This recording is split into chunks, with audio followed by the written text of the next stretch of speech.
Great call. I'll go ahead and kick things off. Ben, back at home against this time against Austin FC. How can you kind of navigate preparations for this second home game in the last few days?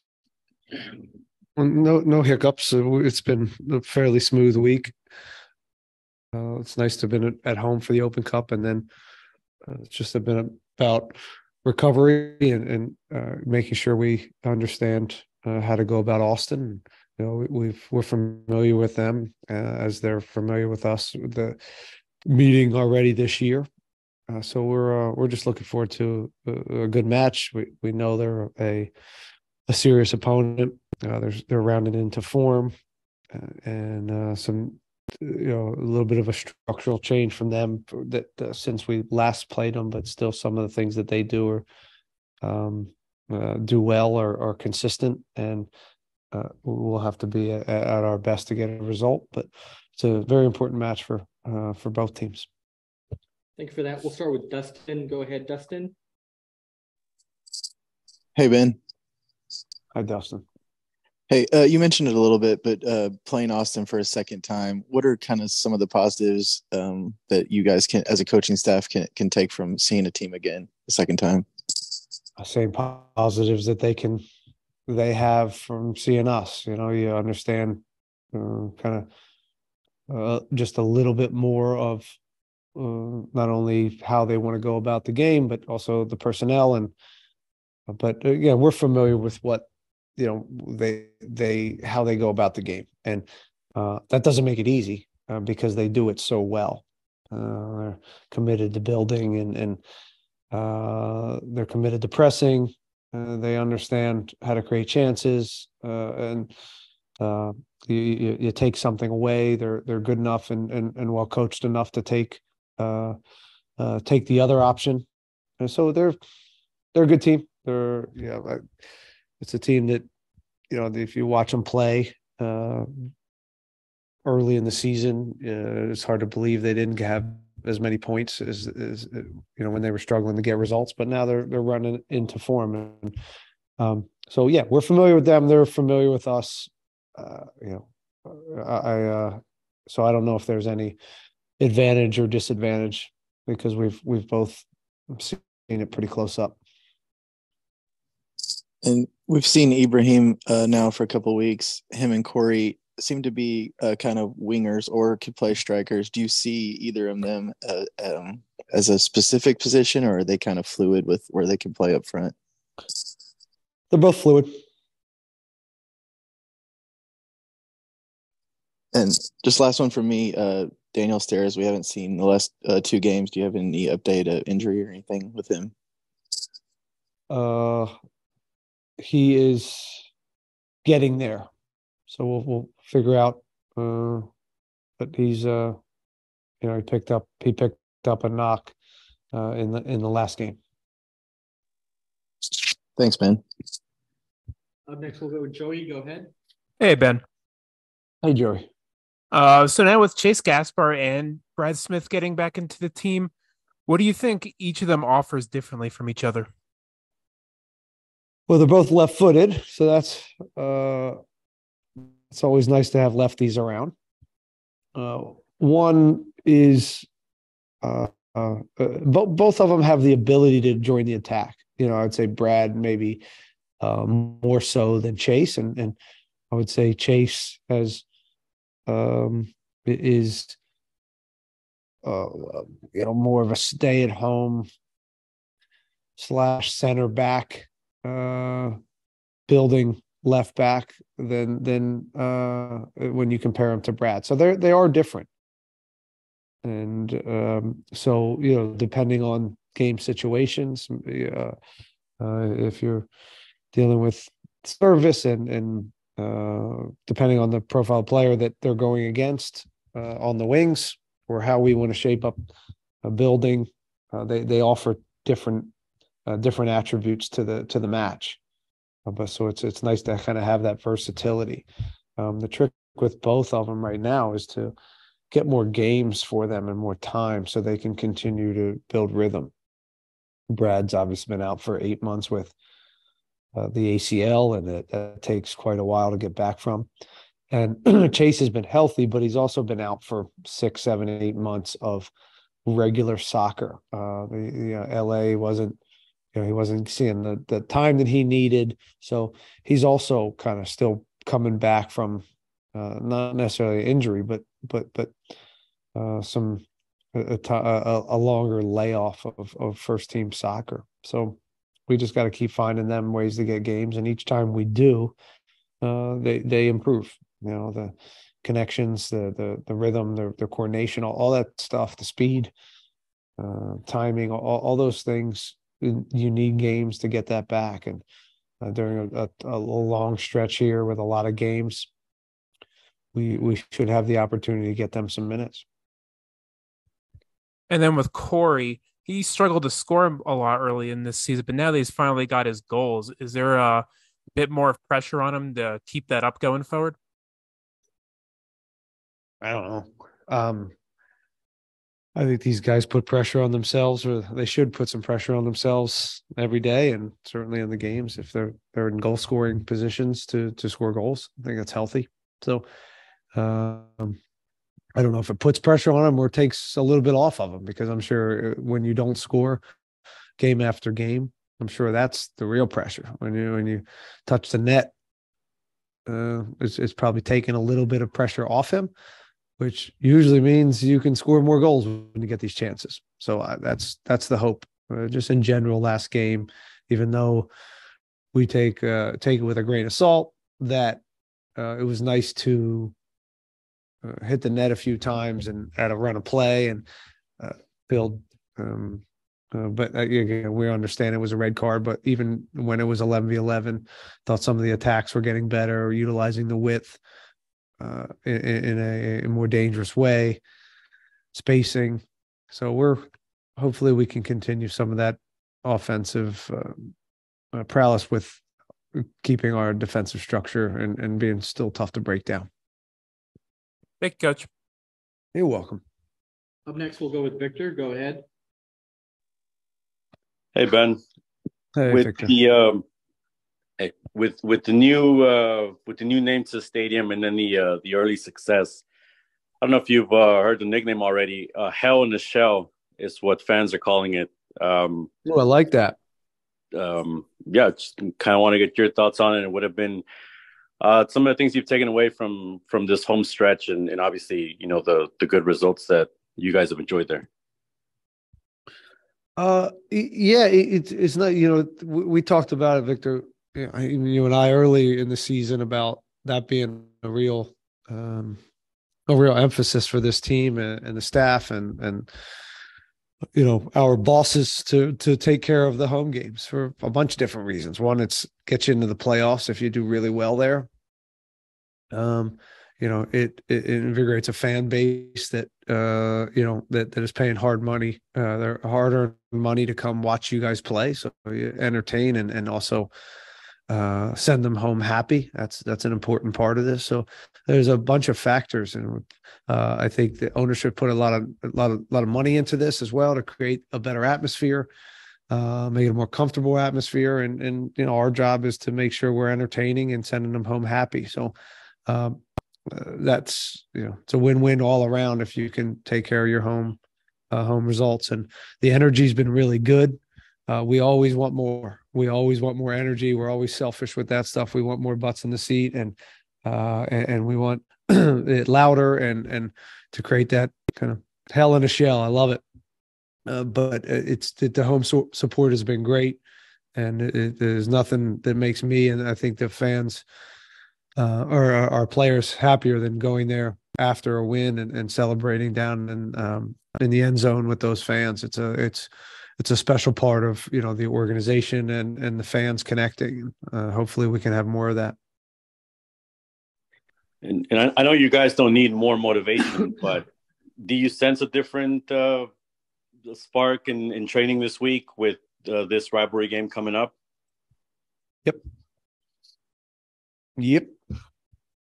I think you saw it with Dallas, and we also see it with Houston, with Austin. the Texas Derby stuff is real, and I'm seeing it for the first time through this kind of through this period of the season. But yeah, I see it. You see it with the staff. Everybody just has a little bit more energy and focus around these games, and that's nice. That's what they're about.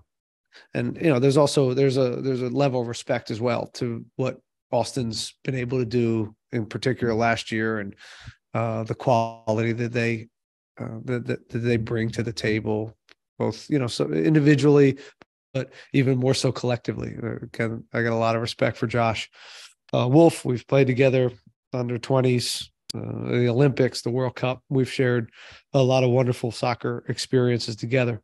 And now we get to kind of coach against each other, which is great. Two competitive guys and looking to outdo each other. It's always, again, special for me particular as well. Last one, you guys do your own, scouting on the team, but just having a former member of theirs, Andrew Tarbell, on the squad, does that help anything this week? Maybe. No, Andrew knows that team very well. I know that team very well. We all know Austin and what they do. And again, it doesn't make it easy. It's very, very difficult to deal with them and press them, and the way they come out and hit the other side, overloads. The service is good, back stick. They are again well coached. The players are clear on what they do, and they do it well. So Andrew does, again, we know it. Andrew knows it. Again, doesn't make it easier. Thanks, Ben. Best of luck. Thank you. We'll wrap up here with Manuel. Manuel, go ahead. Hey Ben, I know jokingly you talked about last game about having Austin as your next round for the round of the quarterfinals. Knowing that, I know we're focusing on Austin, but how is the matchup with your next round with Chicago for the U.S. Open Cup? I know it's in a couple of weeks, but how do you feel about the draw? It's what it is, and you take what's next. We haven't had the second that game's over, we're continuing to dive into Austin, and all focus comes on this weekend. So we know, I watched the game, so I know them enough but we haven't done a real deep dive on them at this point, but we certainly will, and we'll prepare for them when that time comes.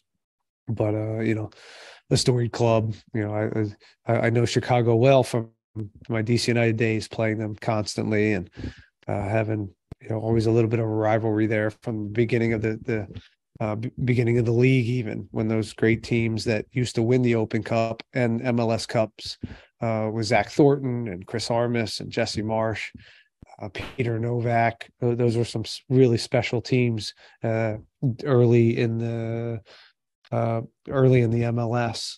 So they got a rich culture there. They're in a interesting place too, and they're not similar place to us in some ways, and kind of a storied club that has a great past, looking to kind of invigorate the fans, and some of those trophy winning ways, and so trying to kind of reinvent ourselves a little bit, and I think they're in that mode too. And got Frankie Klopas in there again, who is a legend there, and so looking forward to it, but not on my brain right now. I know tomorrow's the most important one. And Yeah, last one for me. Today the club announced the loan for Beto Avila. What do you hope for him on this loan for his improvement on his career? Goals. That's his job. Go down there and score goals, and obviously fit in with the group, and whatever the coach system looks like, adapt to that, but score goals. It's a great opportunity for him. Thanks, man. Thanks, everyone. We'll be right back with Dynamo 2 head coach Kenny Bundy.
Good. All right, everyone, we're joined by Dynamo 2 head coach Kenny Bundy.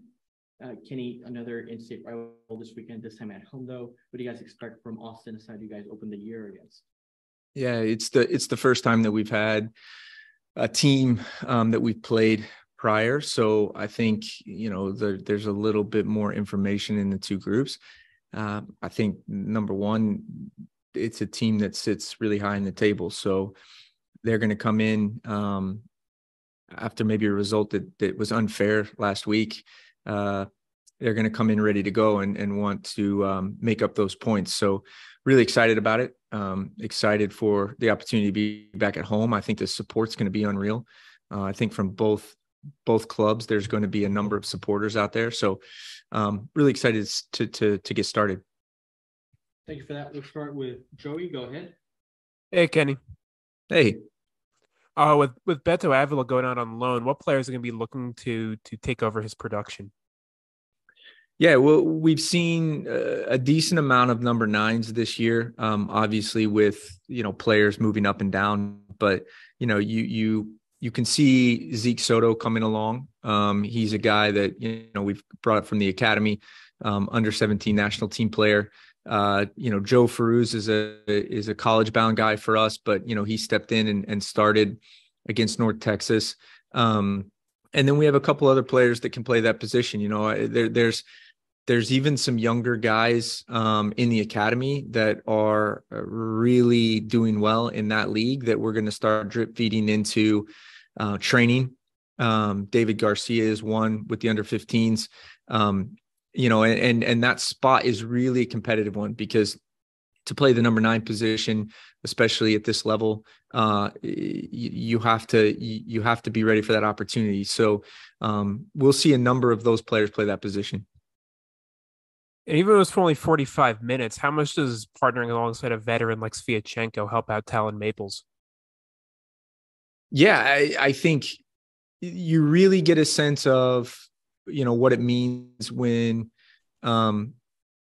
you see the communication between those guys. I think it's huge. I think Talon, this is an opportunity, he's been waiting for a long time, not only with this club, but obviously at his prior club. I think there's always nerves that go into that because when you're thrown into an opportunity like that and you're younger and maybe you haven't been waiting as long, it can be a bit different, but I could see the nerves in the first 45 minutes from Talon. I thought he grew into the game, and obviously the situations in the game played a big factor into that as well in the second half. But I'm just really proud of those guys that they're helping Ben and his staff get results. And that's the ultimate goal, is that when these guys step on the field for the first team, be it an Open Cup game, be it a game like Mikhail has played significant for the first team in the regular season, that they're ready to contribute and they're ready to win games for them. So the sense of pride that I have is, it's almost a check mark for us as a staff with Dynamo 2, where we always know there's a lot of work to do, and we always know that we're closing the gap. We're not completely preparing someone for the first team, but we're closing that gap so that when they get that opportunity, they can go out and get points. And with the Dynamo, when they're up 4-0 and cruising, do you ever wish there was a few more of your guys on the bench in that game to get a good opportunity? To be honest with you, when we're up 4-0, I'm enjoying the moment. I think those are so few and far between in the MLS. For me, I just talked about this today. Those games when every Dynamo game, I'm on the edge of my seat. Every Dynamo game, I want a result in every Dynamo game. I don't care who it is. I don't care if it's the under 13s or it's the first team. I want a result, and I know a lot of factors play into that. But I think to see some of those guys on the field, there's a sense of they're almost like your kids. And I'd even go as far as to say to see Corey Baird break out and have 3 goals and an assist. I know Corey well. I had a little bit of time to work with him, but to see him do that, I'm just as proud. So I don't do a lot of what ifs or, I wish this. I just want the result to happen. I want the staff to be happy with what contribution the players that work with us with Dynamo 2 have. And then we just want to continue in a tournament like the Open Cup. Thank you, Coach. Good luck Sunday. Thank you. Up next, we'll go with Dustin. Go ahead. Hey, Kenny. Hey. We've seen Yair kind of getting some more minutes, getting more comfortable. What have you seen just from his development this season? Yeah, what a goal he scored off that free kick. It's funny. We implemented that in Dallas the day before on Saturday.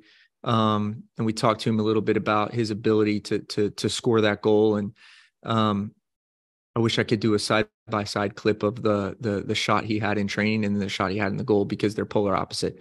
You know, he's got such an ability to learn. And, you know, the great thing about Yair is he's a winner. He's a grinder. Like, he understands what it takes to be in a professional club and in a professional environment, and how hard opportunities are to come by. And he's just a great guy. Like, you know, I almost say kid because, you know, again, I laugh at these guys. Maybe that speaks about my sense of humor, but he's just such a good person to be around. And we knew when he came in, there was some physical things he was going to need to work towards, you know, obviously the fitness, the strength that it's going to take to play in this league. And we've worked really hard with him. You know, he's had a couple setbacks as far as just minor little dings. But on the ball, his ability to receive longer passes within his stride, the threat that he is when he cuts back on his right foot. It's just he's such a good player. And we're building him towards being able to repeat that weekly, for 90 minutes. And it's a process. But I was really happy for him to have scored his goal. You know, we score the second goal, we're celebrating on the sideline, and I turn around and here comes Yair screaming in my face, and he jumps on me, and it's not cool in Dallas. So it's like a sweaty kid jumping on you, and you're like, you're so happy, but that's what it means to him. And he's embraced what it means to be here with the Dynamo and what we're trying to go after throughout this entire club. So it speaks volumes of how professional he is, but also how much he's bought into this opportunity. And you mentioned after the game, you know, the result that's why you guys grind, you fight, the emotions, the suffering. You know, for these younger players that you coach at Dynamo 2, is that something that, you know, they kind of learn as they go? Is that something you can coach into them? Just kind of talk a little bit about just like how those emotions and things from a derby win like that. Yeah, it is something you can coach into them. I think I don't necessarily like the term lead by example, because I think everybody should be trying to set an example for themselves and being their best. But it's why we're very picky about the staff that we bring in and the staff that's around these players, because they need to know that grind that they're going through, the ups and downs, the emotional toll being a professional in this environment takes on you, that when you get an opportunity to have games like that, when you are competing at a high level, when you endure that stress level, you need to enjoy the moments that go your way. Results are a fickle thing. And we've seen that this year. You can play really well. You can create a number of chances and you can lose a game. We saw it last year. You can not play very well and still win a game. But teaching the balance between when to celebrate and when to grind, and how long do you get to celebrate? How much can you lean on past results? Those are all things you need to learn, that players need to learn. I just wanted them to enjoy that moment, because it's something that it means a lot. And, you know, it goes as far as to say, okay, the 4-0 Open Cup victory, like, you know, I went back afterward and I'm just congratulating the players as they're walking out of the tunnel, and you can see they do it for that smile on their face, that feeling. And the great thing is about this sport is that feeling lasts that night, and then you're back at it the next day. So you don't get, you know, a month of feeling, oh, it's great, I did well. It's literally maybe 6 to 12 hours, and then you're back in the grind and you're back focusing on the next one. But I do think it is something you can teach, and that competitiveness is what's really important. That feeling and wanting that feeling over and over again is why we do it. It's really the bottom line. You want to feel like that after every game, knowing that you're not going to, but that's why you push as hard as you do. Thanks, Kenny. Thank you. Okay, we'll wrap up here with Manuel. Go ahead. Hey, Kenny. Hey. Just want to get your thought on something. Knowing your role here is to help the players, as you mentioned, time and time again, help the players not just to get results, but to jumpstart their careers as professional. I don't know if you've noticed, teams like LAFC, you know, that have a busy schedule. You see the opportunities that their second team are having across the many competitions they're having. Is that a model or something that maybe you are motivating the players? Like, this is not just a game that we're just preparing for today, but preparing for not just right now, but for future support for the first team. Yeah, if I understand the question correctly, you know, Tate Lampman starts for the first time at North Texas, right? And Tate is very, very, very new to his professional career. That game for Tate Lampman is the biggest game he's ever played. It's the most pressure he's ever been under. It's probably the highest stress level he's ever had playing the game. Preparing Tate Lampman for that game and preparing Jacob Evans for that game is completely different, right? And you're trying to encourage one to have to take a game over and be a leader, and you're talking to another about being himself, being confident, you know, understanding that mistakes are going to happen, but what makes you a player is your reaction to mistakes, not the mistake. And I think that in turn, I don't have a crystal ball, but I think we have to have this weird vision where our vision has to be focused on day to day first, week to week next. And then we almost have to project what might happen over the next 6 months, year, month. We don't know. And so when I talk about preparing guys for opportunities, it's not just this blanket that you throw over the whole group. It's so individual. It's a little scary. You have to make sure that you understand. First of all, we have to understand the players as a staff, and we have to understand what makes them tick. We have to know, you know, where they are mentally, where they are physically, where they are tactically, technically. But we have to be able to speak to them on a daily basis that puts them in the best position. So what we're seeing is, you know, in this league, and especially in Next Pro, a lot of players for a lot of teams are being leaned on in different moments in the season. And it speaks volumes of what the staffs are doing in Next Pro, because I'm sorry, I don't think a lot of these guys would be ready for any club if the Next Pro staffs weren't really focused on what happens every day, what happens every week, but then projecting potential opportunities for these guys a year out, 6 months out, 3 months out. So I'm really happy with seeing all of these players playing in really important games for clubs, for their first teams. So, you know, it's a tall task, and, you know, it's something that I think we have to focus on daily as a staff, is making sure that we're dialed in on how we're preparing these players. Thanks, Kenny. That actually responded perfectly. Thank you. And good luck on Sunday. Thank you. All right, guys, we'll close with that one. Thank you for joining us. Thank We'll you. have video resources available later today.